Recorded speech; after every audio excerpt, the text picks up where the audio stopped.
the great conservative movement of America and of our time. A brush fire of freedom that's being lit all over this country. We, as an irate, tireless American populace, will overcome a few radical leftists that control the levers of power today. Joe Biden's failed economic policies has given us inflation like you can't believe, and the border is in disarray. It's amazing how few of the people commenting on this have actually bothered to go see what's happening. Well, Congressman Andy Biggs of Arizona actually went to the border. Biggs, where's Andy? Boy, oh boy, Andy. There's a guy. He's tough. The Biggs Idea, my semi-regular podcast. I'm Andy Biggs, congressman from Arizona's 5th Congressional District, and I am deeply honored to have a friend and patriot, Dr. Sebastian Gorka. He's the former advisor to then-candidate Donald Trump and served as deputy assistant to the president for strategy in 2017. He served in the British Army Reserve in a military intelligence unit. He has briefed the CIA, the DIA, the U.S. Navy SEALs, and the Commandant of the Marine Corps. He earned a doctorate in political science from Corvinus University in Budapest and was a fellow at Harvard's Kennedy School of Government. Author of 2 major books titled Defeating Jihad and Why We Fight, Defeating America's Enemies with No Apologies. He now hosts America First on the Salem Radio Network. I encourage you all to check it out. Today, we're going to have an interesting discussion, I hope, but thank you for being with us. It's my pleasure to be with one of the few good guys on Capitol Hill. You are a warrior. You're a warrior for Arizona. And I just have to note, Matt Gaetz may have the funkiest, coolest shoes on Capitol Hill, often red, but the red, white, and blue socks that the congressman is wearing today, these are pretty Matt Gaetz-ish. So I commend you for your choice of socks today. Yes, thank you. I don't usually get compliments for my footwear choices. So I'm really, somebody had to do it. Somebody's got to do it. Thank you. Seb, let's talk. I watched. Can I say one more thing? Yeah, please. I had no idea that Rumble had this secret studio in the swamp. So it's very impressive. Chris Pavlovsky and Dan Bongino were very helpful to me when YouTube nuked my channel from orbit, because I had somebody question the results of the 2020 election. So it's nice to be here in the Rumble studio. This is very impressive, Congressman. Yeah, it is. By the way, I will say about Rumble, really accommodating, really helpful, and they've made this available to me and to several others. And the coffee's good. Yeah, well, and the water's good. I mean, what can you say? We're batting. We're running on 3 out of 4 cylinders here right now, so it's good. But let's talk about last night. I mean, the State of the Union used to be, when George Washington was around, it just was a note. In fact, a letter. It was a letter. James Madison actually drafted it when he was in the House of Representatives on behalf of George Washington, came and presented it. So we've really evolved or devolved, depending on what you want to say. And last night was a kind of a bizarre speech. Both Republican and Democrat speechwriters had a lot to say about it. But what are 2 or 3 takes that you came away with immediately as you watched? Well, let's talk about the context. This is a solemn requirement of our constitutional order that the incumbent president, the chief executive, give an accounting of what's happened, what the state of the republic is, what he's done, and what he plans to do. That cannot be used to describe what happened yesterday. It was a rant. It was, it wasn't State of the Union. It was State of the Grumpy Old Man, who mentioned my former boss 13 times, but not by name, which is weird because he has a name. And when 74 million people voted for him, you can say Donald Trump. It's okay. It's not Voldemort, Joe. You can actually say his name. And then just the haranguing and the shouting. I mean, forget the lies and the weird things like the COVID vaccine is curing cancer. I mean, just absurd. But my question is, and you're the politician, I'm just the show host. What did they think when they wrote that? Where does the needle move after that rant? I don't, you're not getting any more voters who think, that's a sympathetic man who rants at half the nation and compares them to the Confederacy. Who was that for, Congressman? I don't get it. Yeah, I'm going to tell you who I think it was for, because I mean that's what I was thinking about last night. Who does he think? I mean, he's not going to move Republicans. No. He's not going to move probably most independents on Not with that that. speech. Not with the rant. But what he's going to do is, I think he's going to solidify the Democrat base. That's who I think ultimately.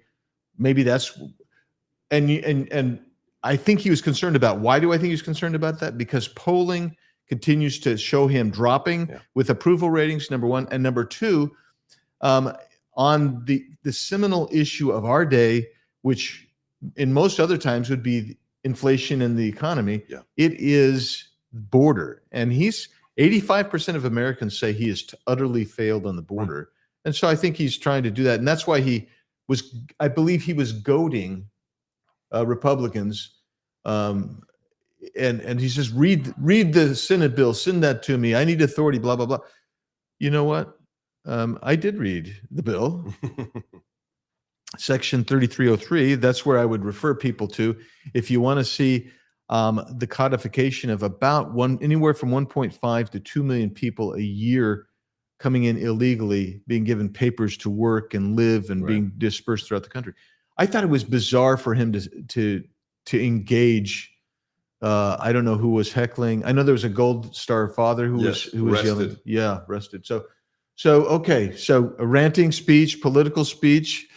Who do you think he was talking to? I mean, I'm trying to figure it out myself. So. Well, look, I don't see the logic. I'm always asked, about what the Democrats are going to do, and because my title my rank was deputy assistant, but my title was strategist to the president. So when people ask me, what's their strategy? I say, look, I can talk to you about the strategy of China, North Korea, Iran, ISIS, but I can't channel lunatics. These people are lunatic. I mean, they're not logical. I mean, look at the last 2 years. Right. What's happened to President Trump? They indict him once, and he gets more popular, and he raises more money. Then they indict him again, and the same thing happens. Before you indict him a third time, if you're thinking logically, somebody should say, you know what? We may not want to indict him because he's making more money and he's getting more popular. Now he's facing 730 years in prison, and he jokes about it. I mean, at CPAC, the president he was flying in Trump Force One, and he made a joke about, hey, Melania, we're flying over a blue state right now. I bet by the time we land, I'll be indicted again, which is amazing that he's making jokes about it. Right. But they're not logical. They are hostages to their own hatred of not just one man. Let me be clear here. I realized this a couple of years ago on my radio show, and don't take this personally, but the labels on Capitol Hill, I think, are irrelevant. The R and the D, that taxonomy, or even conservative versus liberal, throw it away. There's only one dividing line, and you saw it last night. The dividing line in America is whether you love America or you hate it. Whether you think it's the greatest, freest nation man's ever created, or whether you think it's cisgender, neo-colonial patriarchy, right? These are your options. And we are living, Congressman, in the most perverse times that we have an elite that hates the country that they're running. And this isn't just a Biden phenomenon. Remember what Obama said. Obama said, I am going to fundamentally change America. Now, you don't love something that you wish to fundamentally. If I told my wife, Katie, I love you, but I want to fundamentally change you, I'd be on the couch, right, for at least a night. So this is the peculiarity. And then you look at the last 3 years, and I'm just going to ask a very simple question. What would you do different as Biden, as the White House, as the Democrats, if your plan were to destroy America? What would you do differently? Give billions of dollars to Iran? Open the borders? Tell Putin, well, it depends upon the scale of the invasion. Check. Yeah, So the only explanation for this, unless they're literally working for our enemies, is they hate America. And look at what happened the day before. This is a really seminal issue. My buddy Dan was playing it on the radio as I was driving in. Letitia James goes to speak at an official FDNY event with the fire department of New York's banners everywhere. and she can't give her speech because the firefighters do what? They chant, they're not rude, they chant Trump, Trump, Trump. Now, why are they doing that? Because this is a woman who campaigned on putting President Trump in prison. Right. And what if somebody said on my show yesterday, on my radio show, America First, that's really significant because that means the average American is no longer afraid. Because everybody knows who they are there. They've probably got their name tabs on their uniforms, right, and they're not afraid in front of the most powerful law enforcement officer in the state of New York, as New York State employees or city employees, to say, Trump, Trump, Trump, you're a fascist. This is interesting because those people know why they're going after President Trump. There's only one reason they're going after President Trump. He loves America. Right. Bingo. It's end of story. Yeah, I mean, that is such a great observation. I did see the Letitia James issue, and I thought that's really interesting to see. I mean, and think about the other aspects of it. You have Joe Biden, who's actually he's retreating from public life. Yes. Kamala Harris. Did you see his White House calendar for today? No. There's one item. Leaves at 11 o'clock for the weekend. Yeah, that's for Delaware. Yeah, that's all. He's the president of the United States. Yeah. The one item is leaves the White House for a long weekend. Right. Well, he's hiding. He is hiding, and Kamala Harris is hiding. But I don't want to shift gears too much because there's so much. It's your show. But when we start talking about this, I'm actually intrigued by this because. Former CBP chief Ortiz. Yeah, remember him saying, right. I never talked to Joe Biden once about 3 years. Or to Kamala, who is the czar of the border. Right. Didn't talk to him about the border. Didn't talk about the weather, family, Christmas. Nothing for 3 years. Well, and then he talked to people like, our mutual friend, Mark Lamb, right, who has invited me down to the border to see the horrific things that are happening there. And Mark said, yeah, when President Trump was in the White House, I was invited 10 times with other sheriffs to talk about securing the border. Not once has he had interaction in 3 years with this. So how do you go from 10 times in 4 years to 0 when you're on the front lines of protecting the border? Yeah. It's because they don't care. And I don't want to be facetious now, but isn't it a little bit ironic, Congressman, that President Trump, let's be honest, why did he win? He won because of the border. He talked about lots of other things and the nice red hats and MAGA, but he won because of the border. Isn't it ironic that he's, God willing, if we do our part, he's going to win again on the same issue? The Democrats have made it possible for him to win again on the same issue that he won on in 2016. I think that's quite amusing. It is. And this notion where Joe Biden says, I need more authority. He issued 94 executive orders. Let's talk about what he said last night. He specifically said, and this is where you realize these people have no soul and they have no barrier ethically to what they will say or do. He said, well, why am I not being given the emergency powers to seal the border? Well, there's an interesting codicil to that. On January the 20th, after you were sworn in, you rescinded President Trump's emergency powers. The Constitution is very clear. The executive has utter authority when it comes to the border in deciding who can come in and how we secure it, right? Utter authority. It's not, Texas or Arizona doesn't get to issue visas. Right. It is the federal government. Immigration and naturalization is the chief. It's theirs. And President Trump issued a proclamation providing him emergency authorities to seal the border. Joe Biden rescinded that day one. Yeah. Then he had the 92 other executive orders. So who's lying? The guy who says, I need the emergency powers that I canceled as I was coming back from Congress and being sworn in. Right. I mean, we had a hearing yesterday on this, and I said, well, what about Title 8? Has anything changed in Title 8? And the answer is no. Section 212F of Title 8. Still the same. Still the same, and that gives the president, in a crisis or an emergency situation, the president can do what is necessary to close the border. Right. And for that, Trump got sued by the state of Hawaii. Right. The U.S. Supreme Court said that 212F exudes, that's the term they used, exudes deference to presidential authority here. And if there's no argument. There's no argument. Right. Yeah, if Congress wanted to change it, they could change it. Nobody changed it. Right. He has the authority. And so bizarre stuff, not true stuff. And that's why at the end of the evening, my staff we were fact checking, et cetera, going throughout. We gave him 4 Pinocchios. Is that all? Out of 4, I hope. Yeah, well, if we used more Pinocchios, we would have had to pay a periodical, some royalty for keeping stealing their Pinocchios. But yeah, well, let's keep on this. I mean, another thing that he said last night I thought was bizarre, and I wanted to ask you about this. Yeah, is Gaza part of Israel? And is Israel a sovereign state? Well, this is right in my wheelhouse.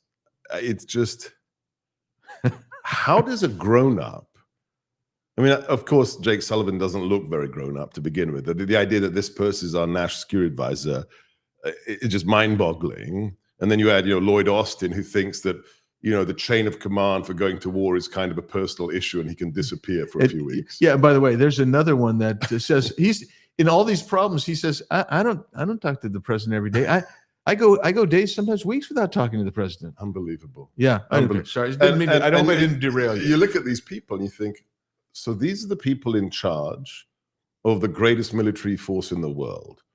And they come up with this cockamamie idea that we're going to ship aid to a temporary port we create on territory that is actually sovereign territory of another country, which isn't Palestine, because Palestine isn't a country. It's Israel.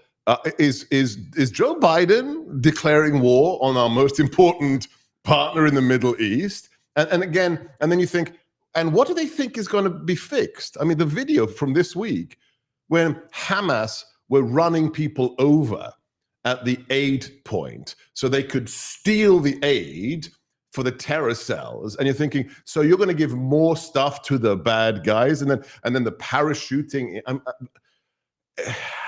This is the thing about these people. They're not only, I mean, I don't need to explain to you, but the people who are running the country, they're not just ideologically determined. It's like a cult.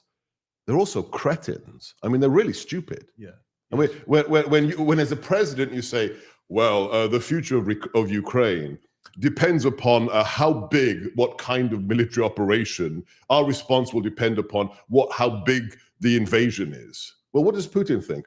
Oh, okay, well, then I'm going to invade. Yeah. If they're reactive, if I'm not going to say the independence of Ukraine is important and we stand by them, I mean, these are the people. And you're swearing behind closed doors. You're effing and blinding about Bibi and about ceasefires. Right. We were supposed to have a ceasefire on Monday. What happened to that? Remember? Biden said on Friday, oh, we're working, should be ready by Monday. What happened to that ceasefire, Congressman? What happened is the same thing that happens with this administration. They have no capacity. They have no capacity, domestic policy or foreign policy. And so when I heard the president say last night, we're going to send our military to build this pier, this temporary port, and you have to have a dock. And I wonder how much that's going to cost. How are you going to do it anyway? But and who's going to secure the unloading? Are we going to shoot people? Are American troops going to shoot people when they're rioting to get the bags of rice? I'm curious. Yeah, it is so haphazard and negligent to even say that. Yeah. And we effectively through UNRWA, but also the independent observers will also tell you the humanitarian aid that you provide to Gaza ostensibly for non-combatants is commandeered universally by Hamas. Immediately. And so I get it. So we're actually helping the bad guys. Yeah, you're helping you're funding both sides of this battle. Same thing's going on in Ukraine. Tacitly, we're on both sides of it again, and that happens when you have no foreign policy, And they still, I shouldn't say they don't have any. It's just so misinformed. But it's not misinformed. I want to go back to my original point. How can you have a foreign policy if you hate America? Right. If you say, the 1619 Project and slavery is endemic and white oppression and blah, blah. If you actually think America's bad, just stop for a second. What kind of foreign policy are you going to have? If you think your nation is the problem, well, you're going to be helpful to who? People who hate us. Why would you give $12 billion to Iran? I mean, my proudest moment in the White House was when I was called into the Oval Office. The whole cabinet was there. Steve Bannon and I were called in. The president called us his heavies. And he said, all right, my heavies, explain to these people why the JCPOA Obama-Iran deal is bad. And we gave him a 60-second pitch of why it's bad for America, why it's bad for the world, why it's bad for Israel. And all the other cabinet members who were kind of, oh, but you can't upset the Europeans, were like, and the president said, no, this is bad. And he killed the Iran deal. Right. As a result of that and the sanctions we brought in place, this is not, you can look at the figures, the Iranian economy was on its knees by the end of the first administration. The stock market of Iran collapsed 50%. If we'd had a second administration, if the election hadn't been stolen, that regime would have collapsed and the people of Persia would have run themselves. Not the ideologues, not the mullahs, not the murderers. The people of Persia would have been free by themselves, not because we intervened, because we're not neocons, but because we wrecked the regime economically. In comes Biden. Oh, JCPOA is back on. You can develop nuclear isotopes, and we're going to give you literally billions of unfrozen assets. How do you do that with a regime that every Friday declares death to the great Satan, which is us? Yes. So the only way you understand what they're doing is if you have to begin from the fact they really hate America. That's a fair comment. I mean, I used to think that they had some kind of liberal, institutionalist kind of. That was 40 years ago. That was 40. I'm so That's old. old school. That's old school. That's decent Democrats. Yeah. That's Clinton, right? That's right. And now what it is just Hate America. hate America. I mean, it is really. I can accept what you're selling there because we see it time and time again. You cannot. I mean, the border. Anybody who's been down to the border and live, or those who live along the border, they will tell you it isn't CBP who controls the border. It isn't U.S.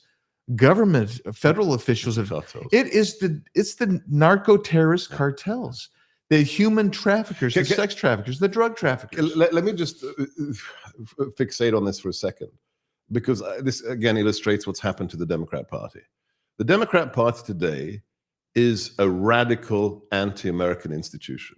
This isn't your father's Democrat Party. Right. This isn't JFK's party. JFK or Scoop Jackson would not be allowed into this Democrat Party. Right. They'd be excised. And if you understand the levels of hypocrisy, we need to call it out. What do the Democrats say they stand for? They stand for the working man, for women and minorities, right? The working man, women, minorities. Let's talk about the border. Left-wing organizations like Human Rights Watch and United Nations HCR, Human Rights Council, what do they say about the people being trafficked? Left-wing organizations say up to 60% of the women and girls are raped. When I went down to the border with Sheriff Lamb, you could see the abortifacient pills everywhere. Yeah, the kids are being issued abortion pills because they know they're going to get raped by the coyotes. So up to 60% are being raped. So the Democrats want more of that. They want more open borders. And then you think about minorities and you think about the working class. Who gets hurt financially by open borders? It's not you. You're not going to lose your job. I'm not going to, my radio show is not going to be threatened by Jose who's being smuggled across the border. Who's going to get hurt the most?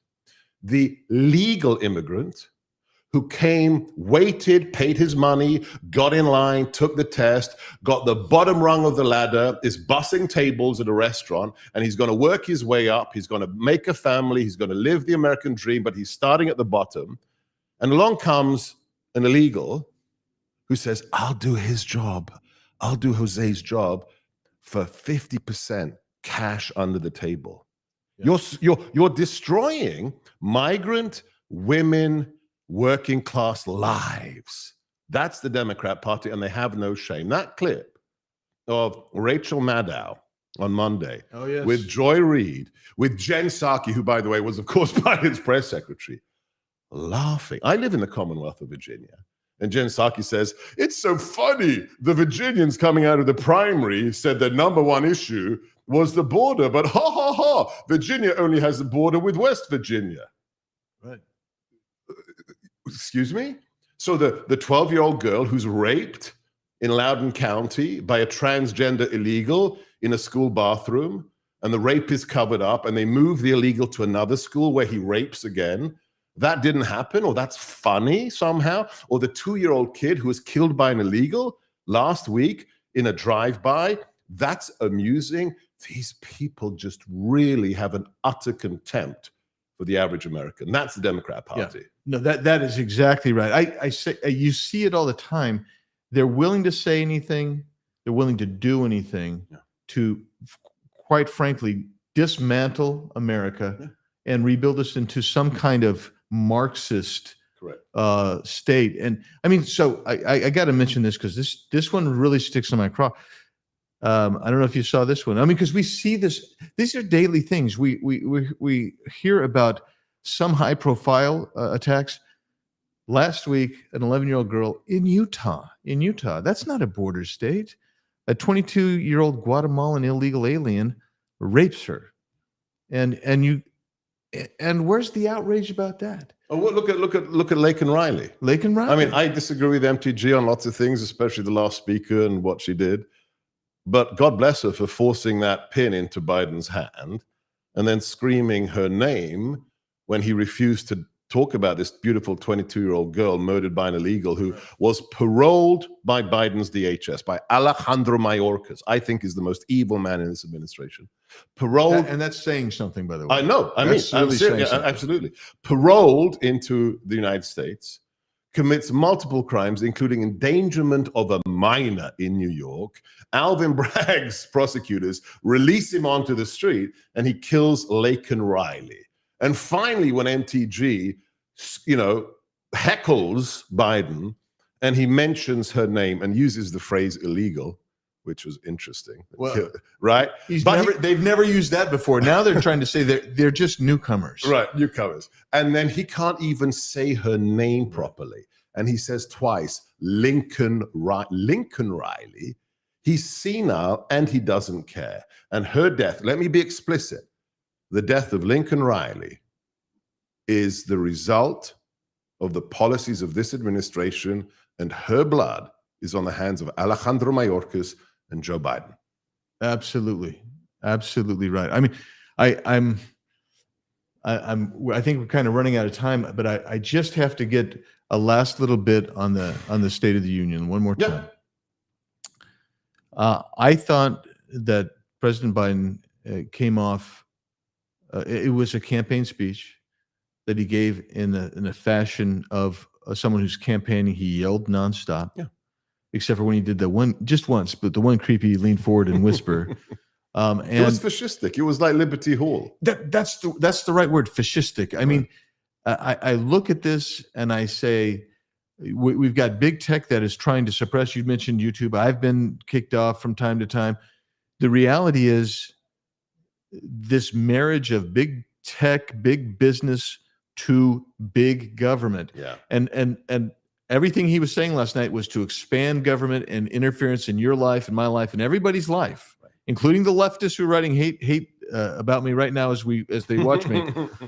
This government would like to put you guys in further under their thumb. Yeah. And that is the definition of fascism. It is. As my good friend Chris Plant says, who has the morning show here in DC, information dominance. Right. They want utter, complete information dominance. Here's a little test for the viewers. To pick any topic, taxation, the border, doesn't even have to be controversial. Pick a topic and put it into Google. Find for me the first page that will have a conservative, non-mainstream liberal article about that issue. I guarantee you it won't be until about page 6 or 7. Think about it. The average search never goes beyond page 1. The average user maybe goes to page 2, but usually page 1. So they're pushing half of America to page 6 that never ever is read, if they're allowed on there at all. I mean, look at YouTube. I'm banned from YouTube because of a guest I had on my show. This is the most, God bless Elon Musk, but it's not enough. It's not enough. Chris Pavlovsky, Elon Musk, we have to understand you control a nation by controlling information. And these tendencies, people will tell you that fascism is on the right and communism is on the left. Right. No, you need to understand where they come from. You need to understand your Hegel. You need to understand Lenin. They are actually kissing cousins. It's a circle. Fascism and communism are kissing cousins on the bottom of a sphere. Let's be clear. Who invented fascism? Mussolini. What was Mussolini? He was a socialist, right. A proud socialist. And what was the name of the Nazi party in German? Nationalistische Sozialistische Partei, the Socialist, National Socialist Workers' Party of Germany. These guys are fascists. They may say they're from the left, but the Democrat Party are fascists, and we have to win. The stakes in November, you hear this every 2 years. You've heard this. Yes. This is the most important election of your life. Well, guess what? This time it's actually true, because if the left packs the Supreme Court, drops the voting age to 16, redistricts America, kiss it a goodbye. If they naturalize an amnesty, Stephen Miller says there's probably 40 million illegals in America. If you amnesty 40 million, that's it. Kiss the republic goodbye. So get engaged. Where was my wife on Tuesday, Super Tuesday? My wife, who hates politics because she's sane, got up at 4 a.m. and came home at 10:30. Why? Because she was the chief election officer for our district of the Commonwealth of Virginia. She didn't come home until she'd certified the ballots and delivered them to the ballot center, right? If my wife, Katie, can do that, who hates politics, everyone has to be engaged politically, knocking on doors, getting people to vote, being on social media. It's, as that old lady asked Benjamin Franklin after that meeting with the founders, "What do we have, sir?" And Benjamin said, "A republic, madam, for as long as you can keep it." It's up to us to see whether we can keep it past November. Absolutely right. With you all the way. My guest, Sebastian Gorka, tell us about how people can follow you on social media and your program. All right, so it's America First is a radio show in Salem across the nation, from California to DC, 3 to 6 Eastern every day, Monday to Friday. Sunday is my Newsmax show, the Gorka Reality Check. And then just follow me on social media, Seb Gorka or Sebastian Gorka on all the usual places, except the fascists on YouTube. You can watch me on Rumble. Check out my Substack. My latest article is Why They Really Hate Trump. That's sebastiangorka.substack.com. And then, my new book. Check out my latest book, which is The War for America's Soul, with an exclusive interview with President Trump. Thanks so much, God Dr. bless. Gorka, being Thank with you. us. And thank you for joining us. Be sure to join us next time on What's the Big's Idea? And I'm Andy Biggs, Congressman from Arizona's 5th Congressional District.